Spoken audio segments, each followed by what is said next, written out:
Hello everyone and welcome back to the Common Sense Crypto channel. As with you always, this is Rich doing another video today.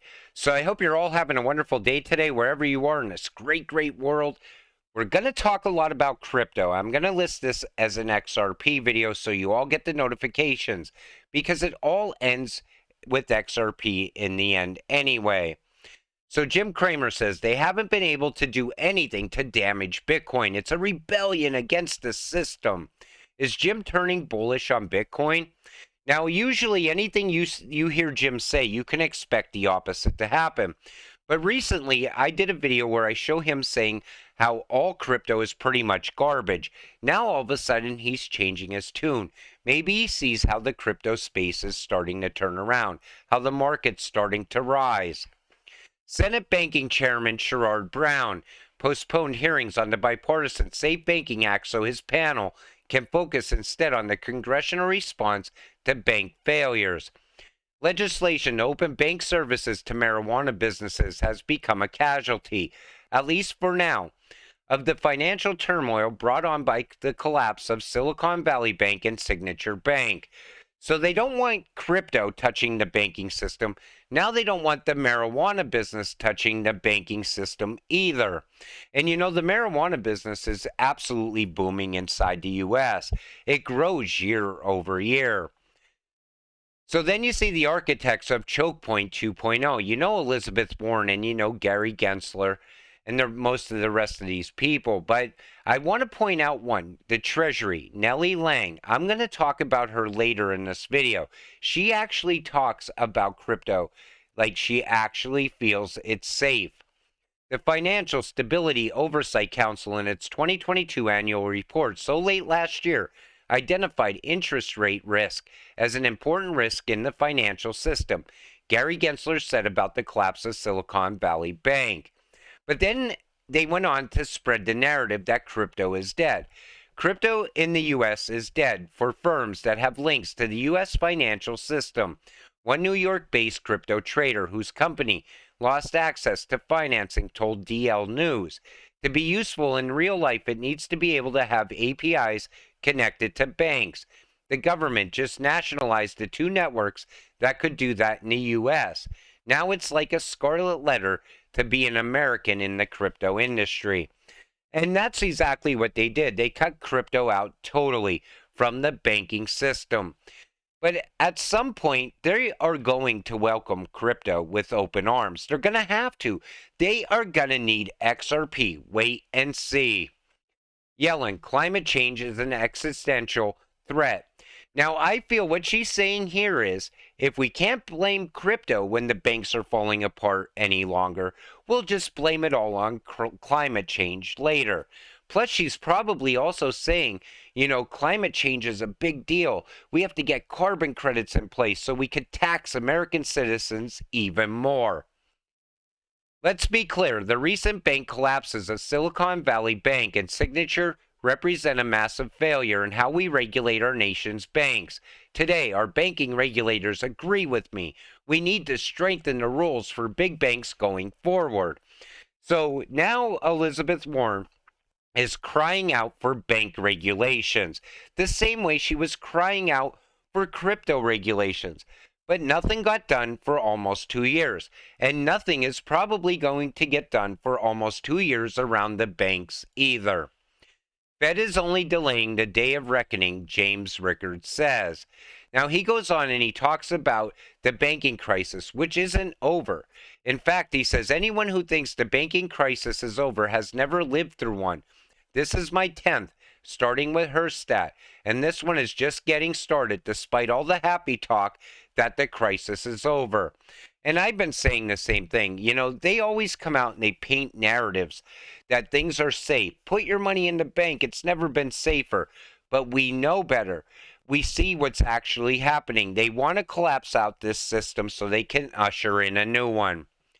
The laws are regular retail investors aren't allowed to invest into these assets. Neither are we able to earn interest or rewards.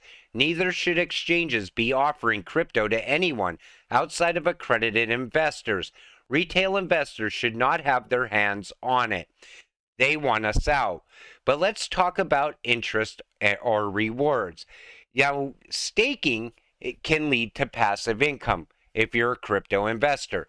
They're trying to kill staking here in the US. Look what happened with Uphold. I believe they also want us to go through accredited investors in the future to invest in the crypto because of this. Well, would you look at that? NASDAQ is ready for crypto custody and is expected by June 2023. I believe that anybody that's not in crypto now is going to have a hard time getting into crypto. The people that are here in crypto now are going to have a hard time holding on to their crypto. That's why they want to know how much you have in your private wallets. They want to know how much crypto you and me own so they could somehow figure out a way to take control of it. The SEC is suing Beaksy.com for operating an unregistered exchange, brokerage, and clearing business simultaneously, the first such action by the agency against a crypto platform.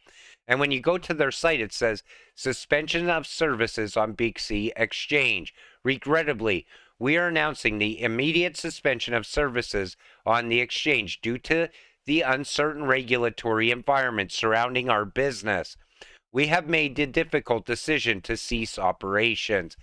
I feel they're coming after the exchanges because they want to make it harder for me or you to obtain crypto. Crypto industry customers have 1 week to find a new home for their signature bank accounts, or the FDIC will close their accounts and send them a check in the mail. That's how hell-bent they are on this. The FDIC has told crypto clients with deposits at the failed bank they are facing a deadline to close their accounts and move their money, according to Bloomberg. So they don't want the banking system touching crypto at all. That's what it comes down to, and they don't want me or you touching it either. Now, this is what I was talking about early in this video. A key official with the U.S. Treasury said crypto isn't to blame, despite some of the initial rhetoric for the failures of tech-oriented banks. So she sees the truth. She understands that crypto had nothing to do with these bank failures. If anything, crypto can fix these banks. So maybe she's the first one to finally come out and say the problem's not with crypto. Maybe other people will recognize that and feel the same way. Because I feel what's going on right now is all-out war in this country. The big players, banks, are already signed up for the quantum financial system. Banks collapsing, liquidity crunch all around the world. Political wars, BRICS nations, Iran and Saudi join forces. Ripple and XRP are the heartbeat of the new financial system. No matter what goes on in this country right now, the banks collapsing.